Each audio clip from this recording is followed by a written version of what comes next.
Un saludo desde los estudios de Radio y Televisión Vida. ¿Cómo estáis?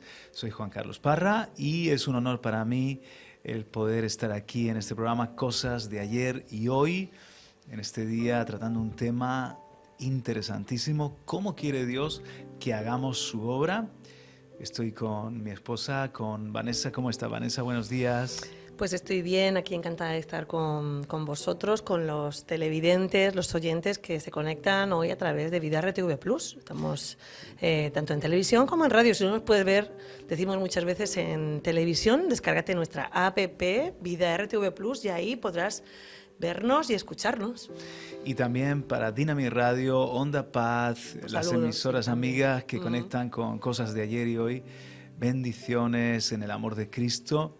Y estamos hoy para aprovechar estos minutos al máximo con un decálogo, no sabemos si daremos todos los puntos, de cómo Dios quiere que hagamos su obra, porque no solamente el Señor está buscando obreros para su mies, la mies es mucha, los obreros pocos, sino que obreros que le representen bien. O sea, no va a enviar el Señor a cualquier obrero, prepara en necesaria actitud, en necesaria aptitud con P, y el Señor nos va a dar aquí puntos que son muy importantes de cómo hacer la obra. O sea, hacer la obra es importante, pero el cómo lo hacemos, el cómo estamos nosotros, con qué disposición la hacemos, con qué calidad, no hacer mucha obra del Señor, pero con qué calidad hacemos esa obra. Eso es también súper importante para que no dejemos el nombre del Señor en mal lugar. Sí, no hacerlo de cualquier manera, con desgana, con, yo qué sé, con tantas cosas que ahora vamos a ver. No, yo no creo que debamos de decir mucho más, salvo ir punto por punto, porque es muy interesante cada uno de los puntos y no queremos restarle importancia a cada cosa que vamos a ir tocando. Son 10, no sé, como dices tú, si nos dará tiempo, pero vamos a ir con el primero. Juan Carlos, ¿cuál primero es el primero? primero? Es el mío. La obra del Señor hay que hacerla, Vanessa, con santidad. Leo 1 Timoteo 1, 5, 6. Dice: pero el propósito de nuestra instrucción es el amor nacido de un corazón puro, de una buena conciencia y de una fe sincera. Pues algunos, desviándose de estas cosas, se han apartado hacia una vana palabrería. ¿Cuántos palabreros que hay por ahí? Vaya. Pero el apóstol Pablo, él se esforzaba en mantener una limpia conciencia. Y hay un versículo que me encanta, que dice que sin santidad nadie verá al Señor. Si queremos ver al Señor en nuestro servicio, es necesario que lo hagamos con santidad. Solo recuperando la santidad podemos ser efectivos en el ministerio. ¿Os acordáis cuando David cae terriblemente en pecado, en lo de Urías Eteo, en lo de adulterar, todo lo que... 13 meses aproximadamente que tuvo la lámpara apagada? Pues en el Salmo 51, David dice, y versículos 10 y 13, salto un poquito ahí los versículos, dice: crea en mí, oh Dios, un corazón limpio. Sí. Renueva un espíritu recto dentro de mí. Y entonces dice en el 13, entonces enseñaré a los transgresores tus caminos y los pecadores se convertirán a ti. O sea, David sabía que para que su ministerio tuviese efectividad debía recuperar la santidad, porque el Señor no va a usar manos sucias, corazón sucio, conciencia afectada, sucia. O sea, necesitamos tener el testimonio en nuestra conciencia de que estamos viviendo limpios, nuestras manos están limpias para servir a Dios. Como que no es posible, ¿no? Servir a Dios en la carne, en el viejo hombre. Debemos de santificarnos, ¿no? Para el Señor, sí. Y santificar nuestros pensamientos. No, hay cosas que no entran en este juego, ¿no? Servir al Señor está en un nivel que a Pablo le pide a Timoteo más requisitos que al resto de creyentes, ¿no? Si servir al Señor para un cristiano debes de mantenerte, como dices tú, limpio del pecado, luego además los ministros de Dios, que son los que servimos a Dios o los que hacemos su obra, más todavía el listón sube.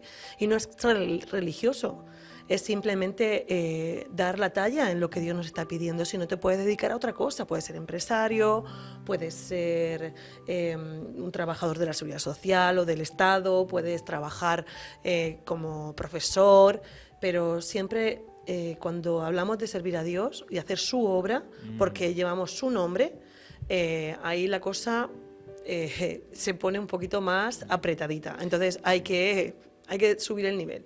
Si alguno anhela obispado, buena obra desea hacer, pero es necesario que el hombre de Dios sea. Y comienzan los requisitos. Hombre y la mujer de Dios tienen que ser marido de una sola mujer, por ejemplo, que tenga sus hijos sujetos, que gobierne bien su casa, no contencioso, apto para enseñar, sufrido. Por ejemplo, se requiere que sea un maestro de piedad, que lo que enseña lo viva o lo viva mínimamente.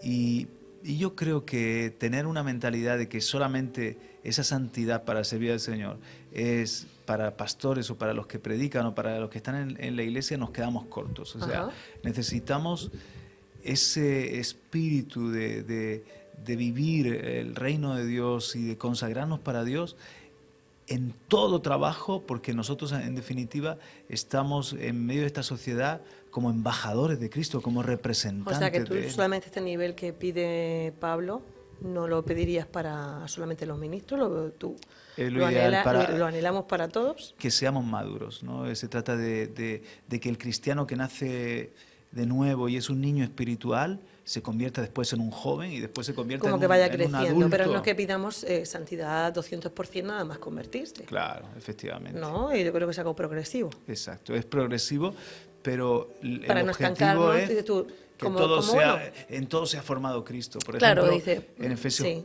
capítulo 4, cuando dice que Dios ha dado dones a la iglesia para capacitar a los santos, para que todos lleguemos a la estatura del varón perfecto. Entonces, pues un profesional en cualquier área, imagínate que estás en el mundo de la medicina o de la docencia o de la judicatura o la política, que seas un hombre de Dios que... ¿Cuántas veces, Juan Carlos, en nuestro día a día decimos, podría decirle a todos mis compañeros de trabajo que soy cristiano y no avergonzarme porque me han pillado una mentira, me han pillado en un engaño, en una triquiñuela para conseguir un día más libre o no sé, creo que en eso tenemos que mantener nuestra vida dando el 200% de testimonio, porque la santidad conviene a mi casa y servirle y llevar su nombre en santidad es algo que nos llama al Señor a todos, ¿no? Y no es ser religioso, porque hay gente, Juan Carlos, que asocia esto con, ay, qué religioso que eres, Dios me ha hecho libre de ese corsé, ¿no? Y claro, a Dios le servimos cada uno con la gracia que Dios nos ha dado. Yo no soy partidaria de que todos seamos iguales, galletas hechas en un mismo formato, sino que sé que somos cada uno diferente con nuestra gracia. Y Dios nos hizo alegres, somos capaces de gastar un chascarrillo, vestir de una forma determinada, siempre y cuando dentro de lo decoroso, pero a la moda, ¿por qué no? Pero de ahí a que hagamos como el Evangelio como algo bajo o portemos algo que no es digno, ahí ya es donde yo digo, hemos perdido de vista al Dios al que servimos, que Él es fuego consumidor y es todo misericordia, pero también es justicia. Entonces debemos de encontrar ese equilibrio y la conciencia es que Juan Carlos es muy delicada, porque mi conciencia puede estar cauterizada, cautiva, y no verle mal a nada. O todo lo contrario. O demasiado, o ver todo malo. Entonces, ni una cosa ni la otra. Creo que tenemos que encontrar en el Espíritu Santo, que es el que nos guía toda verdad. Como nos dijo Jesús, Él os guiará toda verdad. Sí. Entonces, que nos guía toda verdad, no todo... A veces cuando no tenemos una vida espiritual saludable, Juan Carlos, le vemos el pecado a todo. Sí. Porque nos guiamos por la ley. Como cuando el pastor Radames predicaba aquello acerca de las ovejas que solamente responden ante la vara. Callado ataduras. Callado ataduras, la vara de dar, o el callado gracia, que es el que recoge y atrae, ¿no? Entonces, a veces, como no tenemos discernimiento ni vida espiritual y tendemos todo a polarizarlo, porque no sabemos escuchar al Espíritu Santo, no somos capaces de escuchar la voz de Dios diciendo, esto me agrada, esto no. O esto para Él le vale, pero para mí no, a ti no te vale. O en otro momento de tu vida, pero ahora no. Ahora no. O guárdate de esto en este momento. Sí. Pon bocado a tu boca, ¿no? O sea, guárdate, retente. Sí. Entonces creo que en ese aspecto es desarrollar esa sensibilidad. Pero claro, Juan Carlos, hay que pagar un precio. Porque es más fácil seguir unas normas a rajatabla, como cuando vas a la piscina. No lanzar a nadie, no tirarse de cabeza, no hacer volteretas, no traer juguetes de plástico, no capuzarse. Los mandatos, no. No, y te riges por esas normas, estás seguro que estás bien, juzgas a todos los que lo hacen mal, pero luego igual no pone que no te hagas pipí en la piscina, pero tú te estás haciendo pipí en la piscina. Madre mía. Es un ejemplo terrible, ¿no? Terrible.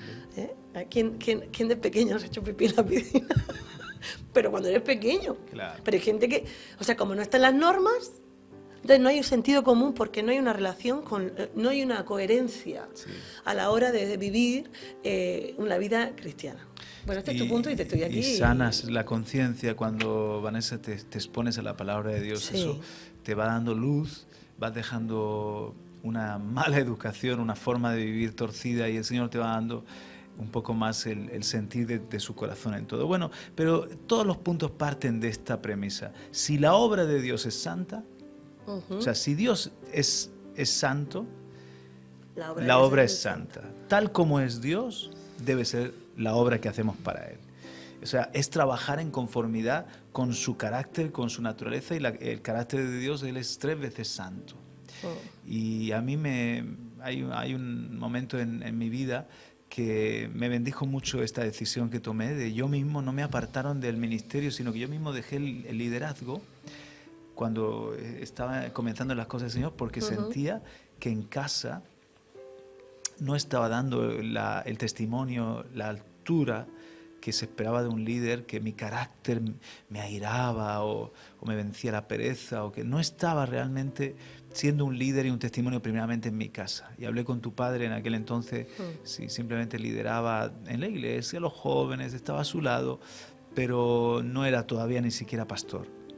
Y yo le dije, Fernando, quiero dejar el liderazgo un tiempo y lograr conquistar algunas cosas. Y cuando esté mejor, y ayúdame tú también, pastor, cuando esté mejor, otra vez retomo el liderazgo. Y sabes, eso me dio una honra delante de Dios, un respaldo delante de Dios. Me di cuenta que al Señor le agradó ese temor santo, ese temor de Él.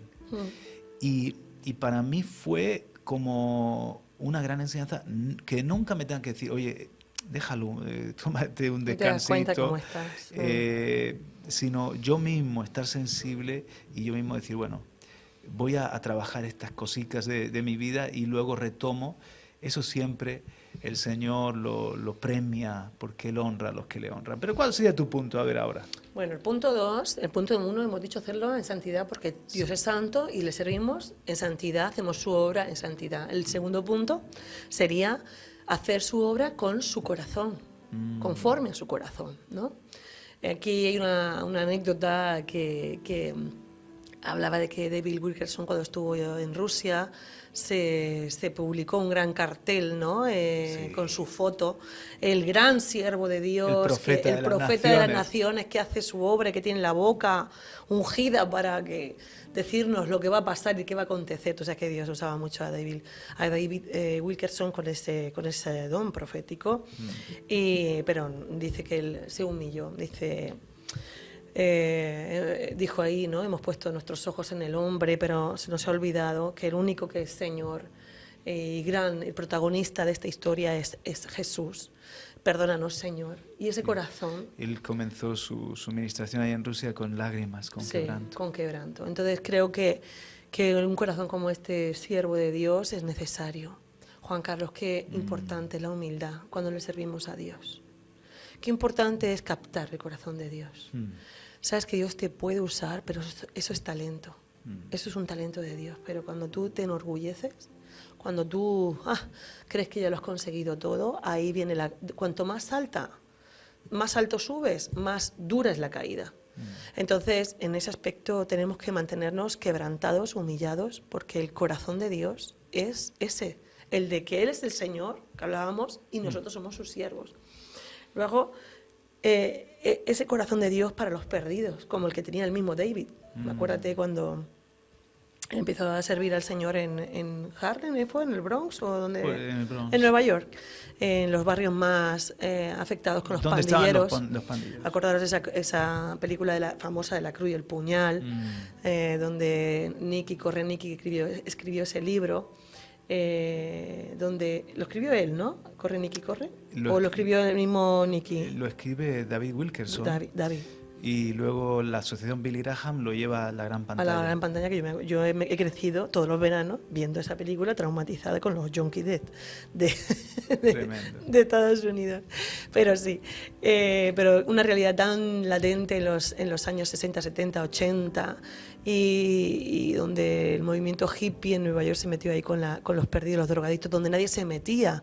Ese es el corazón de Dios, meternos donde nadie se quiere meter, donde Dios mira y mira con misericordia. El corazón de Dios es amor, es estar afinados con su sentir, ¿no? Sí. No dejarnos llevar por lo que para el mundo es importante, sino para lo que el corazón de Dios es importante, y como ministros suyos y como cristianos tenemos que tener ese corazón.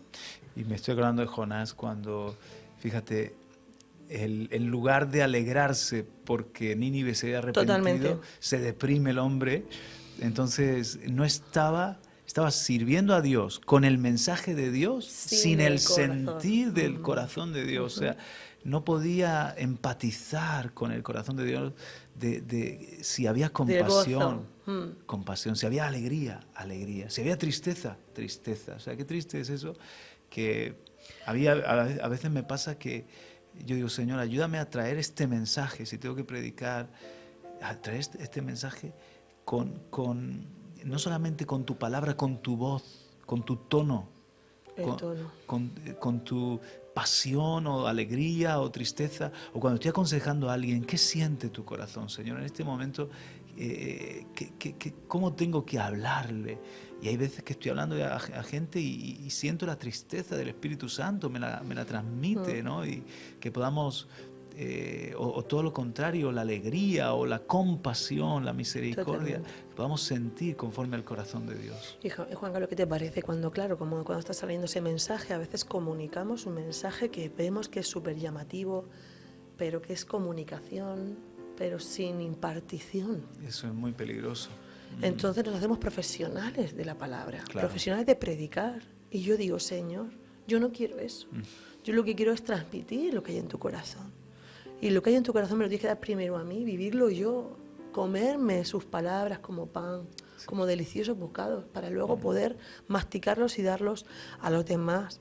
Y otra cosa, Juan Carlos, es que así como los profetas, Ezequiel lo puso a dormir el Señor un tiempo para un lado, luego para otro, al otro le puso el cinto, vete para allá, deja el cinto no sé dónde, en el Éufrates, y luego vuelve caminando, y cuando ya no sé qué, o sea, esté podrido, entonces eso Jeremías, sí, Jeremías lo hacía vivir, y Ezequiel lo de dormir, ¿no? Lo de comerse el rollo también, ¿no? Sí. Nosotros cuando tenemos su corazón es porque tenemos el corazón de profetas. Cuando tú tienes un corazón de profeta, vives la palabra. El Señor te la hace vivir. Cuando se casó con una prostituta y tuvo que vivir lo que estaba viviendo el Señor, porque el pueblo de Israel se prostituyó con las aseras y los baales, y sacrificaban en todo monte alto y hacían ofrendas de todo tipo que no eran agradables a Dios y a otros dioses. Y tú lees el libro de Oseas y dices, qué libro, ¿no? Qué palabras tan bonitas, pero ¿qué precio pagó Oseas para dar ese mensaje? Y a veces no, Juan Carlos, no vivimos lo que predicamos. Para eso hay que tener el corazón de Dios, para eso hay que tener un corazón de profeta y recibir las palabras como los profetas. Que solamente, Vanessa, en la intimidad es donde se calibra, es donde se afina tu corazón con el corazón de Dios, en la intimidad con Él. Ahí es donde tú te puedes poner en la frecuencia. Yo no quiero estar en AM si Dios está en FM. Quiero entrar en la frecuencia del Espíritu. ¿Y dónde me calibro? Y también ahí mismo, en la intimidad, es cuando Dios te puede decir, ¿realmente esta palabra la estás viviendo? ¿O te estás llenando tu boca de palabrería y de técnicas de comunicación? Ajá. Y el Espíritu Santo te puede confrontar ahí, Juan Carlos, pero no te puede confrontar encima de una plataforma cuando todo el mundo le agrada lo que estás predicando. Ajá. Para mí lo del corazón es ser íntegro, integridad para Dios, o sea, integridad para Dios y ser de una sola pieza. Sí. Para mí, ser el mismo, de la presentarte delante de Dios y decirle, Señor, examíname y conoce mi corazón y ve si hay en mí corazón malo, impuro, si hay pecado, si hay algo que no te agrada, si estoy envaneciéndome, enorgulleciéndome, si tengo un éxito. Porque que sepas que el éxito o las grandes manifestaciones de Dios no son garantía de que Dios está agradado contigo y con tu mensaje, con tu corazón y con tu servicio. No lo son, no te equivoques. No siempre lo son. No siempre.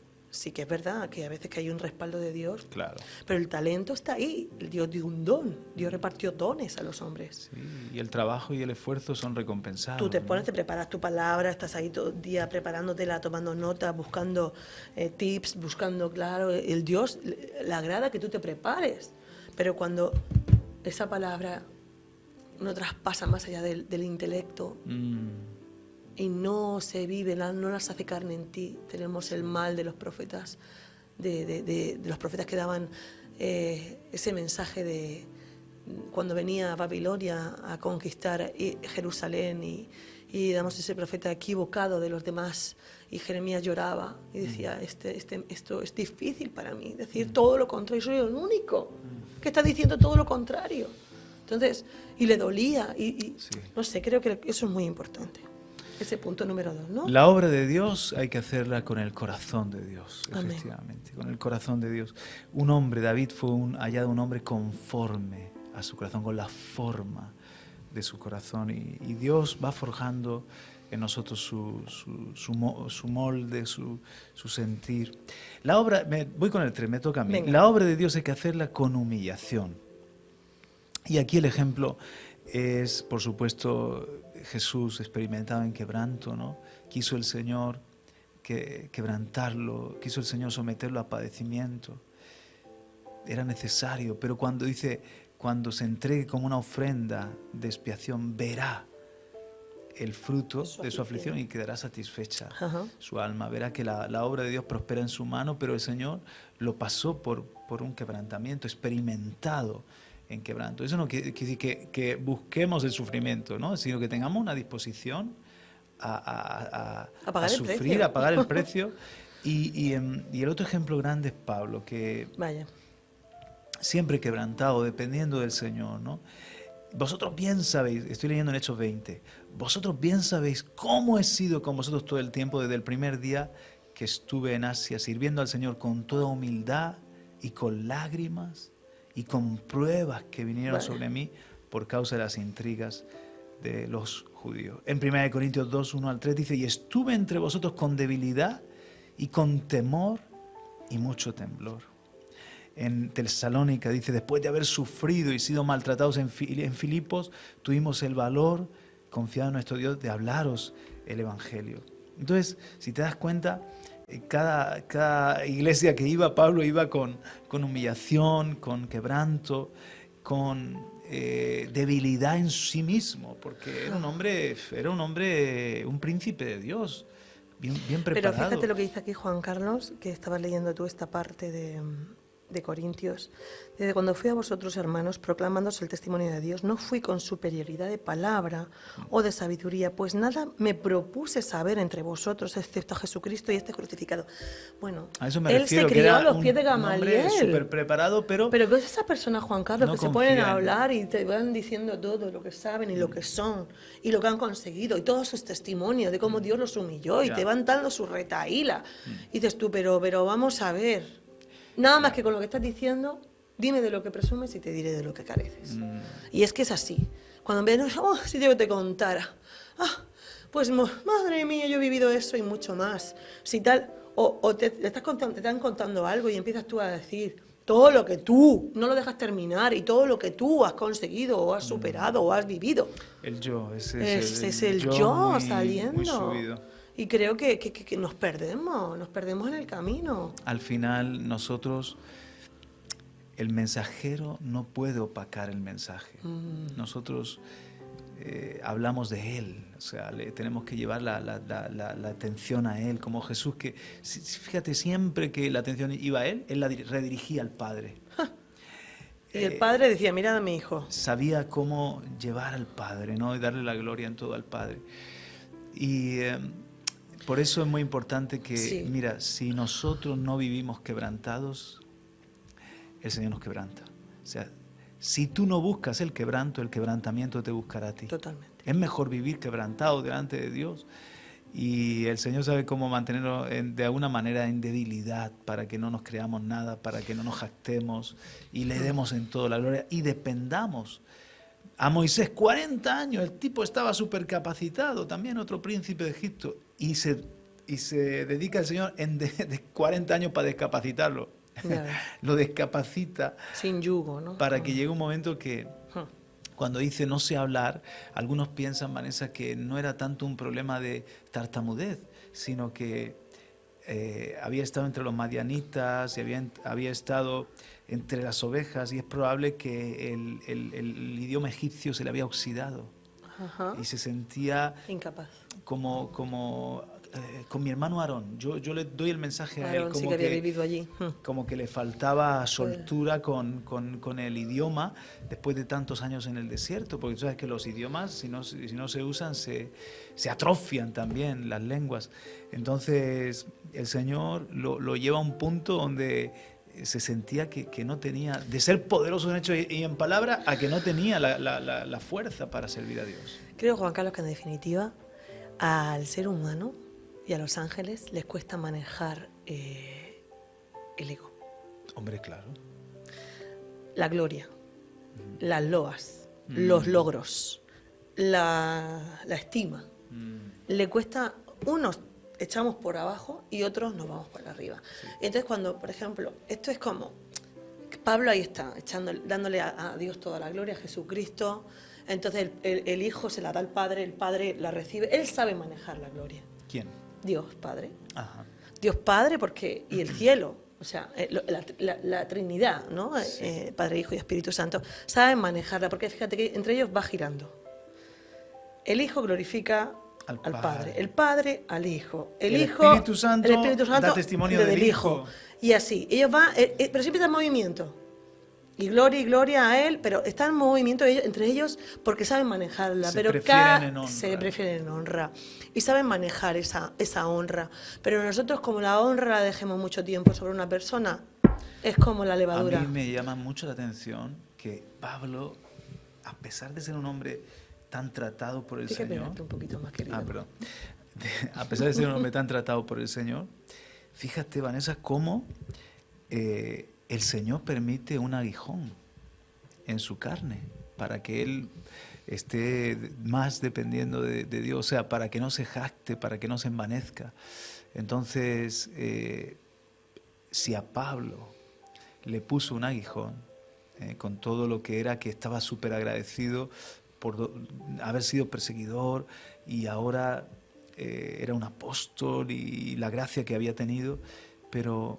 Y Pablo mismo que dice, Jesús vino al mundo para salvar a los pecadores, de los cuales soy el primero. O sea, él no se convierte en un santurrón evangélico, cristiano, sino que él se siente totalmente agradecido y dependiente de la gracia. La gracia, todo es la gracia. Tú ves a Pablo, la gracia. Y a pesar de ese espíritu de quebrantamiento, el Señor le permite un aguijón, por si acaso, que le abofetea, medicina preventiva, para que no se envanezca, para que no se crea nada, para que no se crea, es que había recibido mucha... Sí. Hay un momento que el carácter no puede sostener tanta unción, ¿no? Ajá. O sea, hay hombres de Dios que han sido muy bendecidos y que llega un momento que su carácter no puede tanta unción manejarla, ¿no? Sí. Y tanta el respaldo de Dios manejarlo. Por lo tanto, y el Señor les ayuda. con un aguijón, Sí, ¿no? con algún tipo de quebrantamiento. Porque en definitiva la gloria solamente la puede manejar la Trinidad. Es que le pertenece a Él. Es que le pertenece a Él, pero está capacitada para recibirlo. Claro. Y porque es el único y el merecedor. Entonces, cualquier gloria o loa, no te lo quedes. No te lo quedes. Eso... Mándalo para arriba. Mándalo para arriba. Por eso la humillación es tan importante, ¿no? Vamos a hacer un poquito de repaso. Venga, Primero hemos dicho con santidad, luego hemos dicho con el corazón de Dios, ahora hemos dicho con humillación, ¿y ahora? Pues la obra de Dios no se puede hacer si no es por el Espíritu. Dice, no es con fuerza ni poder, sino por mi Espíritu, dice el Señor aquí a Zorobabel, ¿no?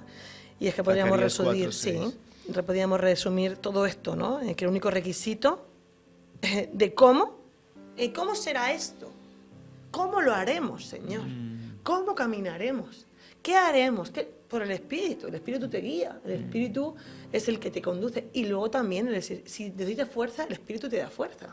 Dice, no con fuerza ni poder, con mi Espíritu, pero el poder te lo da el Espíritu. La fuerza te la da el Espíritu. Exacto. La sabiduría te la da el Espíritu. El recurso del Espíritu, que es el recurso que Jesús nos dejó aquí a la Iglesia. Por lo tanto, tomar el recurso del Espíritu, ¿no? Sí. Entonces, entender que tenemos que ser limpios, porque somos vasos de honra o de deshonra. Yo creo que de honra los que están en la casa y los que de deshonra los que sirven cara al mundo, pero también son cristianos. También puede ser, Juan Carlos. No de deshonra en cuanto a... Claro, Vanessa. Sí, ¿no? Explícalo esto. Creo que simplemente el vaso de deshonra es el que todavía no está en las manos del Señor. Y todavía está el enemigo tristemente usando su vida. Pero los vasos de Dios somos todos sus hijos en el ámbito que les sirvamos. No importa si sea en un ámbito más de eclesial o todo lo contrario, porque ¿quiénes sirven en la iglesia? Es solamente un pequeño tanto por ciento. Claro. La mayoría dedicamos nuestra vida a la familia, al trabajo, a estar en medio de la sociedad. Somos los vasos que el Señor quiere usar. Lo que pasa es que dice que tiene que ser un vaso santificado para que sea útil, un vaso limpio. Y entonces dice que en ese vaso de barro estará la extraordinaria grandeza del poder de Dios. O sea, el Espíritu Santo quiere usar ese vaso. Yo soy como solo el vehículo. Y mira, quiero hacer un apunte también sobre ese tema, ¿no? Todos necesitamos las palabras de Romanos 1:9 que dicen, pues Dios a quien sirvo en mi espíritu en la predicación del Evangelio de su Hijo. Qué bueno. Eso no quiere decir que mi alma, con mi inteligencia, emociones, carácter, creatividad, y mi cuerpo, templo del Espíritu Santo, no estén igualmente al servicio del Señor, pero en el orden correcto. Esto es maravilloso. Primero, en el Espíritu. No le sirvo con mi cuerpo. No le sirvo con mi alma, ni mis emociones, ni mi carácter. Mi carácter puede ser genial. Mi carácter puede ser súper comunicador, atractivo, atrayente. Hay gente que es maravillosa, que te dicen dos cosas y te las ha dicho tu pastor, que es más tranquilico y es más apocado y no te vale igual, pero lo que dice ese pastor o ese predicador es como pero servimos a Jesús primeramente, por el Espíritu naturalmente, ayuda mucho esa personalidad que sabe comunicar, que sabe emocionar, claro, y llevar a pensar, a meditar, ¿no?, a los demás, ¿no? Pero en ese aspecto, lo primero con lo que le servimos es el Espíritu, porque es la herramienta que en la carne indispensable. No podemos agradar a Dios. Ajá. Y a veces hay mucho servicio que puede ser como en el sudor, en la carne, en el esfuerzo. Y otra cosa es en el Espíritu. Y dice que el Espíritu está dispuesto, pero la carne es débil. La carne, no te apoyes en tu carne para servir al Señor. Hay gente que tú ves que se está apoyando todo el rato en su carisma, en su talento, en su habilidad natural. Pero tiene una fecha de caducidad. Claro, eso tiene una fecha de caducidad. Eso, o sea, te quemas. Es como un desgaste, sí, es un desgaste, es unas pilas que tienes, y yo lo he visto yo misma, ministrando en la alabanza o a las vidas. Si tú no te llenas del Señor, amigo, amiga, todo se gasta. O sea, que tienes que meterte en el secreto, tienes que buscar al Espíritu. Volviendo y de la dependencia de Dios. Sí. Es lo que llena, hay que llenar el vaso. Sí, sí, por más que tengas talentos y dones. Ministrar a Dios en la carne es desgastante. Y en el carácter, o sea, en el alma es desgastante. Sí. Porque sientes como que la gente es como vampira de energía, ¿no? te succiona la energía. Y si tú no estás lleno de Dios, al final te sientes que no vales para nada. Sí que es verdad que hay un desgaste también ministrando en el espíritu, porque yo estos días estoy tratando con mujeres que estamos en un taller de corazón puro, puro corazón, y claro, son mujeres que vienen pues de maltratos, de abusos, de relaciones tóxicas, de infancias muy duras, o adolescencias muy duras, o matrimonios muy duros. Y cuando están viendo la obra de Satanás en la vida de una persona, de cómo, igual que ves la obra de Dios y te regocijas, ves la obra del enemigo, cómo él opera, dices tú, no busca solamente molestarte, sino quiere destruirte. Total, no tiene ninguna misericordia. No tiene misericordia ninguna. Entonces te vas cargando, ¿sabes? Entonces yo voy al Señor, me preparo, oro, porque sé que es un ataque, estamos dando golpes al mundo de las tinieblas y luchando por vidas que han estado afectadas, aunque estamos en el Señor, pero dice que seremos completamente libres, ¿no? Entonces debemos ser completamente libres por medio de la obra perfecta de la cruz y por medio del conocimiento de su palabra, porque su palabra nos va haciendo libre, y a veces por falta de conocimiento pues no somos libres sabiendo las armas que tenemos, cómo orar, cómo opera el enemigo y cómo yo contrarrestar esos ataques. Entonces, si tú lo haces, esa administración, tú la vas dando en plan mente, luego estás como embotada.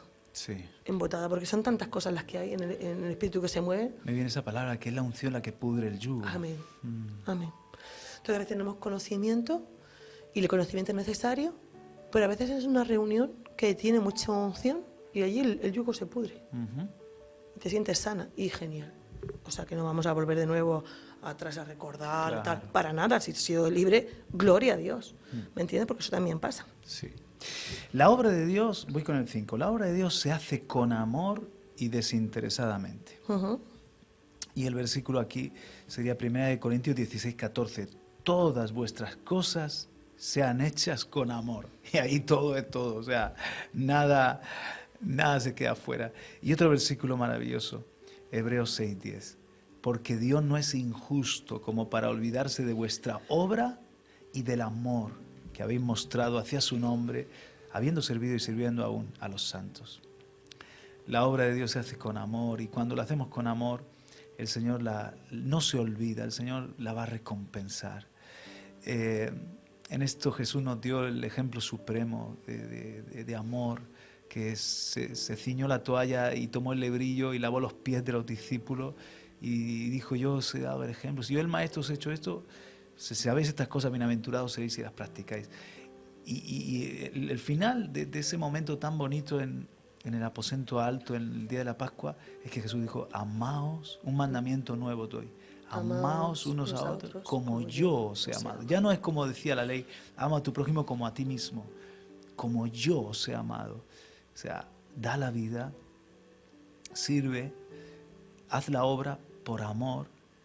Y cuando haces la obra por amor, es que todo cambia, Vanessa, porque Jacob trabajó por Raquel y dice que su trabajo, dice, le parecieron como unos pocos días por el amor que le tenía. El amor, cuando el amor está ardiendo en el corazón, el mandamiento no es gravoso, no es una carga. Hoy tengo que ir a visitar una familia, tengo que ir al hospital, sino que el amor es un la compasión poder y el amor impresionante. La compasión y el amor por las vidas, ¿no? Estos días ahí que estamos trabajando un poquito más en cuanto a los viajes, el desgaste, pues tú me lo recuerdas, ¿no? Y no es por ponerte a ti de ejemplo, pero me lo recuerdas, Vanessa. Yo amo a las personas, yo amo la obra del Señor, yo no lo hago porque tenga que hacerlo, no me cuesta, porque lo hago con pasión, ¿no? Y con amor.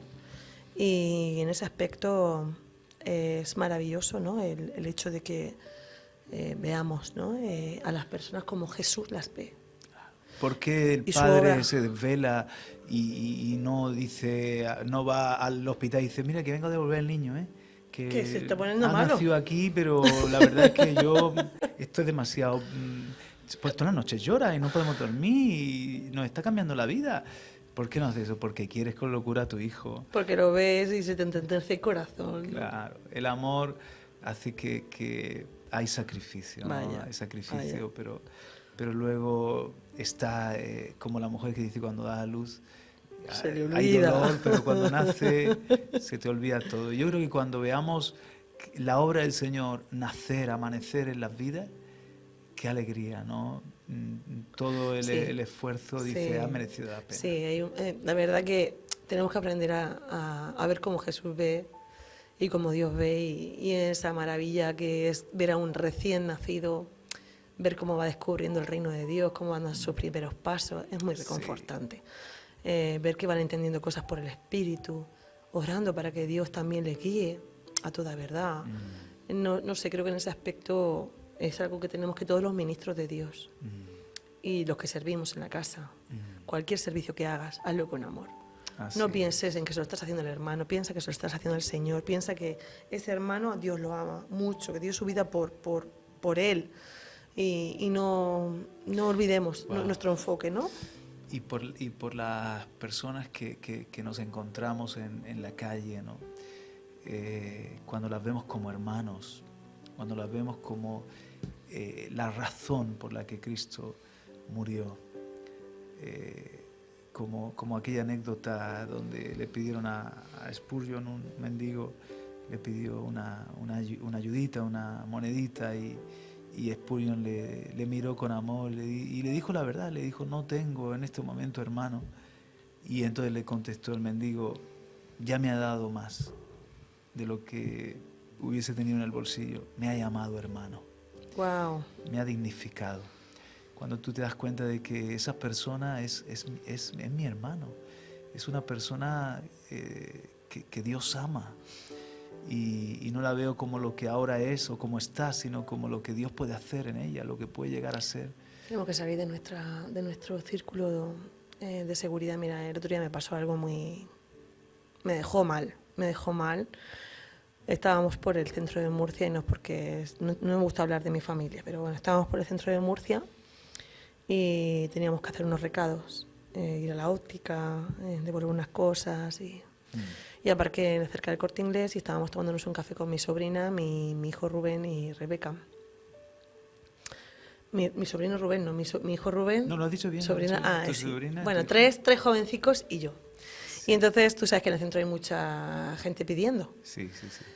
Pero normalmente son gente que se acostumbra a vivir en la calle, claro, o que son junkies, que son drogadictos. Sí. Y yo, pues normalmente a los drogadictos pues no me gusta darles, porque sé a lo que van a claro, preferir darle algo de comida, van juntando sus monedas para irse a por una papeleta y una papelina y pues drogarse de nuevo. Entonces se me puso una señora aquí al lado y yo estaba mirando hacia adelante, ni la vi. Pero claro, ya habían pasado 2 o 3. Entonces, en ese momento, mi hijo Rubén dice: claro que sí, señora, yo le doy una moneda. Y yo lo miré como diciendo: no le des moneda. Pero entonces me giré y la miré. Y era realmente una mujer necesitada. Era una mujer que estaba sana, se nota que no era de aquí, que había llegado, entonces ya pudo explicarse un poco. Entonces Rubén le dio la moneda y dijo: claro que sí, podemos ayudarla. ¿En qué podemos ayudarla? Entonces él me dio una lección. Fue sensible. Me dio una lección porque no todo el mundo es igual, no todo el mundo... O sea, yo ni la había mirado. Claro. Yo estaba como diciendo: venga, que se vaya ya, que ya van 5 y no puedes mantener una conversación en una cafetería en el centro sin que te estén pidiendo 6, 7 personas. Y son todos, pues, gente de la calle, que ya hay veces que dices tú: venga, va, voy a darle... Sí, incluso en Murcia, que es una ciudad pequeña, los conocemos ya. Los conocemos ya, muchos de ellos. Uno de ellos, por ejemplo, que conozco perfectamente, mi padre estuvo viviendo en mi casa y sigue en la calle. Claro. Y sé quién es, y él me conoce y me insulta, a pesar de que le robó a mi padre, de que lo tuvimos viviendo y durmiendo en casa. Es algo espiritual, porque está poseído por ese espíritu. Pero... El tema es ese, ¿no? Que yo no me paré a mirar, Juan Carlos, como Jesús. Y Rubén sí se paró, la miró, discernió lo que había. Y claro, señora, le dijo. Y tenía, ves tú, él va con un euro todo en el bolsillo, siempre, no lleva más. Te lo digo porque siempre me están pidiendo a mí. Entonces, le dio lo poco que tenía, se lo dio. No le dio un euro, le dio más. Lo que tenía, se lo dio. Y charlamos ahí un poco con ella, intentamos... orientarla. no fue así. Sí, no se preocupe, tal, le damos. No, la verdad que tampoco nos paramos. Pero yo estaba como en shock, como que no me esperaba que fuera una mujer así, de verdad necesitada. Y bueno, fue así muy rápido, pero el Espíritu Santo me redargulló. Y dije, fíjate que pues él es más perceptivo a ciertas cosas que yo, y que no se me puede olvidar, ¿no? Para que estamos aquí. El Espíritu Santo me dio una paliza moral. Me fui meditando y pensando y pidiéndole perdón al Señor, ¿no? Sí.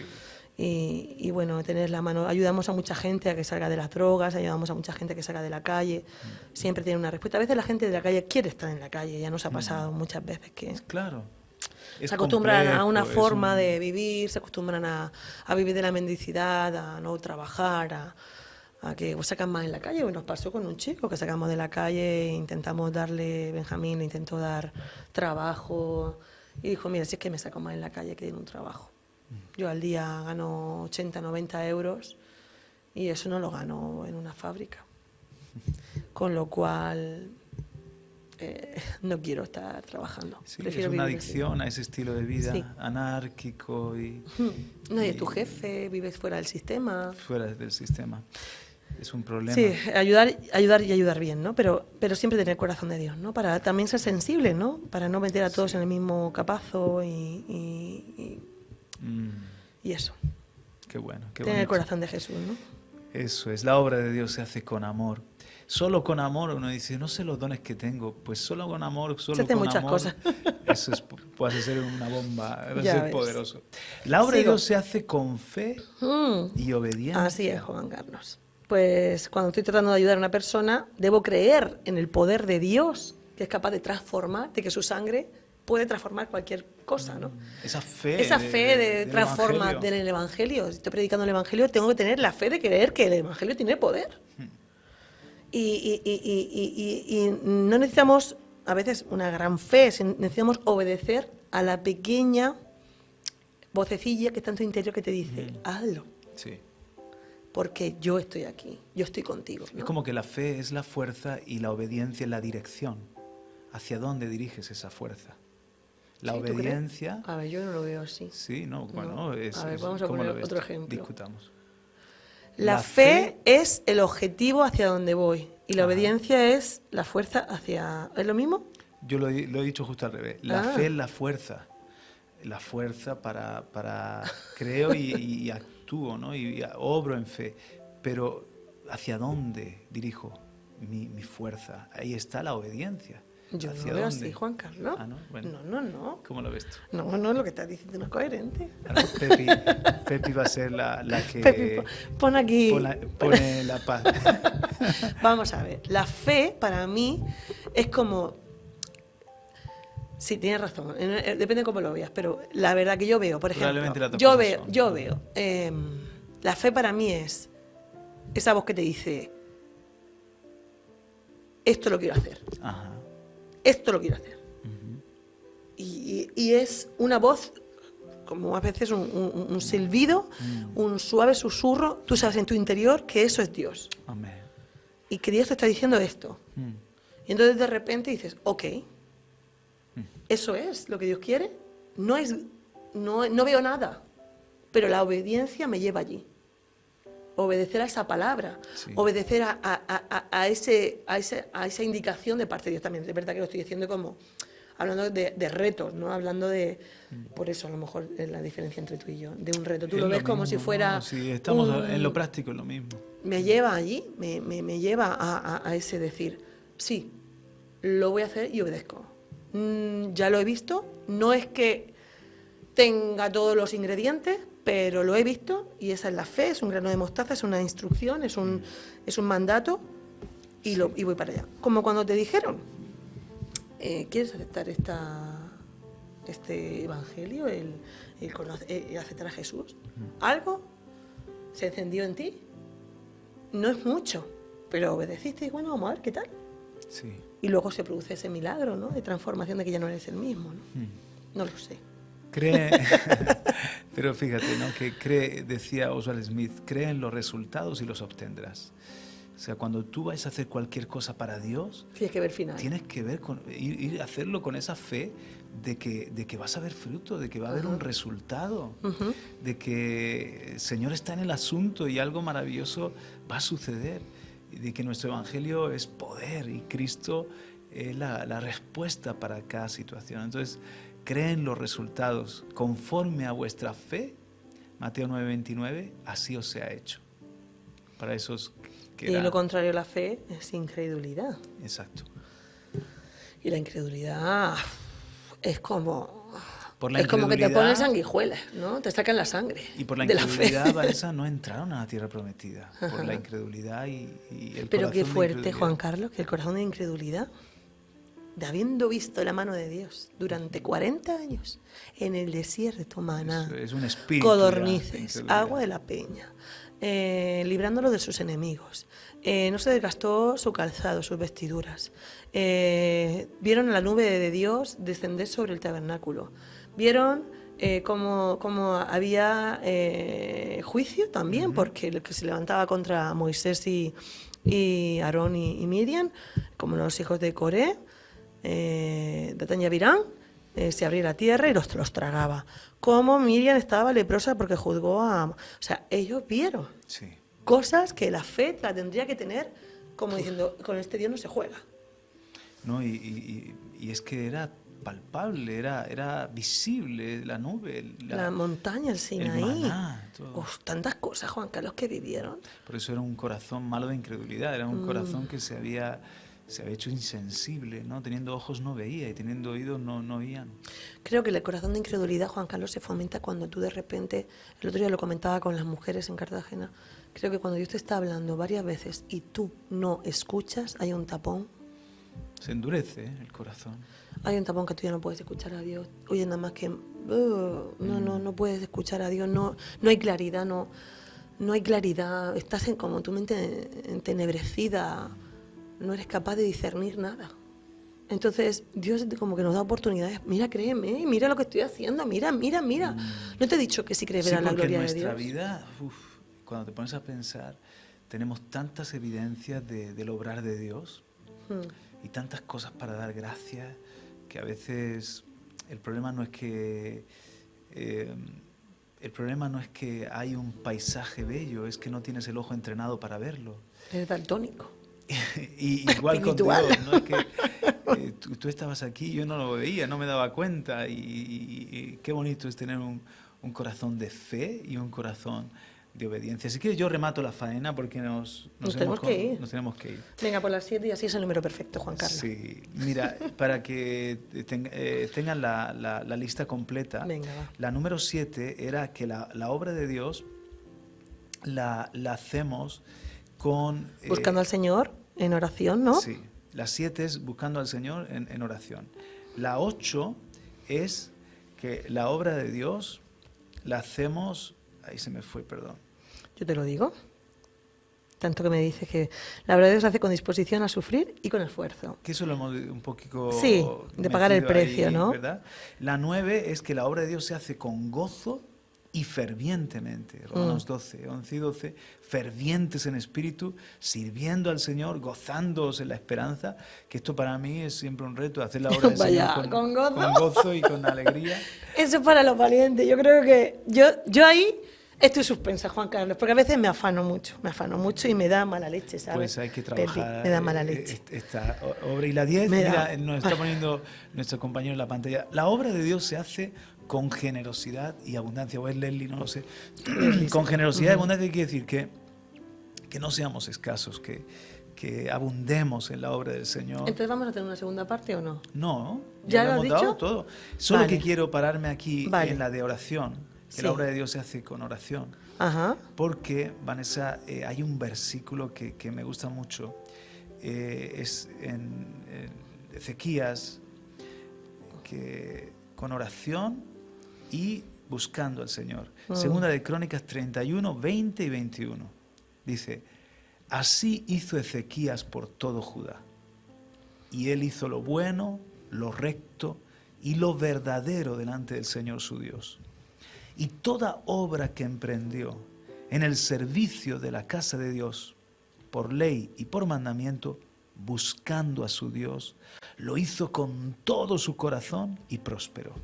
Qué bonito. Qué bonito. Es 2 de Crónicas 31, 20, 21. ¿Por qué prosperó la obra en días de Ezequías? Porque claro, lo hacía en la palabra, ¿no? Todo lo que emprendía lo hacía por ley y por mandamiento, lo hacía con todo el corazón, o sea, uno lo vemos ahí bien enfocado, pero lo hacía buscando a Dios, en una búsqueda, en oración, buscando a Dios, y prosperó. Amén. Y si siempre estamos en la búsqueda de Dios y en oración, entonces yo creo que El cómo, Él nos va a ayudar. el cómo, el cuándo, el de qué manera, esas preguntas, ¿cómo será esto? ¿Cuándo será esto? De ¿qué quieres? Sí. El qué. Son cuestiones que tienen que estar siempre delante del Señor. Para entender, Él es el Señor, yo soy el siervo, o sea, sí, yo soy colaborador. Señorío de Cristo. Colaborador. Él es el arquitecto y constructor y yo soy un colaborador. Entonces yo no puedo. Sí, que es verdad que Dios nos ha dado, que también esta es la, o sea, que todo lo consultemos a Dios y también entendiendo que Dios nos ha dado dones. Y que si Dios ha puesto en tu mano un trabajo, Él sabe que tú estás capacitado para hacerlo. Claro. Y sabe que tienes que depender de Él totalmente, pero también que ideas que Dios te haya puesto en tu corazón. Hay cosas que tampoco tienes que estar todo el rato, ay, y esto no sé, hay cosas que yo creo que aunque a Dios le agrada que le consultemos todo y tengamos ese corazón, cosas obvias como el de iré a por mis mujeres, como dijo David cuando le robaron las mujeres los hijos y les perdió el bagaje. Sí. Iré, y estaban ahí sus valientes diciendo, ¿cómo que sí vamos? Se le podían revelar ahí, sus dragones se le podrían revelar, y él aún sí consultó al Señor si debía devolver. Sí, porque todo, como el problema partió de hacer las cosas sin consultar, David dijo, mira lo que te digo, yo ahora ya me voy a mover hasta para lo obvio consultando. Sí, David estuvo un tiempo, no sé si fue cuando estuvo entre los filisteos, que ahí estaba un poquito fuera de la voluntad de Dios. Madre ¿no? mía, son capítulos muy oscuros de la vida de él, que se tuvo que hacer también pasar por loco, ¿no? Por enajenado también en otro sitio. Eso es en otro momento. Pero en este momento es que iban y saqueaban aldeas. Claro, y entonces eso, aldeas y pues ahí ya cuando te has equivocado y has metido la pata en tu carne, tienes que volverte y decir que ya no muevo un dedo, mira, sino retomar el buen camino. Exacto, volver. ¿Y cómo retomar el buen camino? Pues yo creo que doblando la cerviz, buscando al Señor, consultándole, y si Dios ve que tenemos un corazón de querer hacer su voluntad, Él nos va a guiar, Él va a guiar a los humildes en el camino, dice el Salmo 25. Y con este decálogo, entonces, ya sabemos cómo Dios quiere que hagamos su obra. No es hacerla de cualquier forma, es hacerla en espíritu y en verdad, es hacerla según todo lo que hemos dicho. Así es. Pues nada, ánimo, que hay mucho trabajo. Y manos a la obra. Y manos a la obra. Oye, os dejamos con lo que está por venir, que está ya ahí sonando. Están listos ahí nuestros compañeros. Un saludo a todos los que nos escuchan, nos ven, y bueno, un abrazo a todos y encantada de estar con vosotros y compartir un día más en Cosa Taller y Hoy. Yo quiero orar, Señor, sí. Gracias por este programa. Nos sentimos muy inspirados, retados. Queremos hacer la obra así como nos has enseñado. Gracias, Señor, por esta oportunidad de compartir de tus verdades, de las cosas de ayer, de hoy. Señor, los principios que son eternos del reino de Dios. Espíritu Santo, dependemos de ti, sigue enseñándonos, querido Dios, sigue guiándonos y pones en nosotros tanto el querer como el hacer por tu buena voluntad. Por eso muchas gracias, recibe la gloria y sigue bendiciendo toda esta programación. En el nombre de Jesús. Amén. Amén. Amén. Hasta la próxima. Adiós.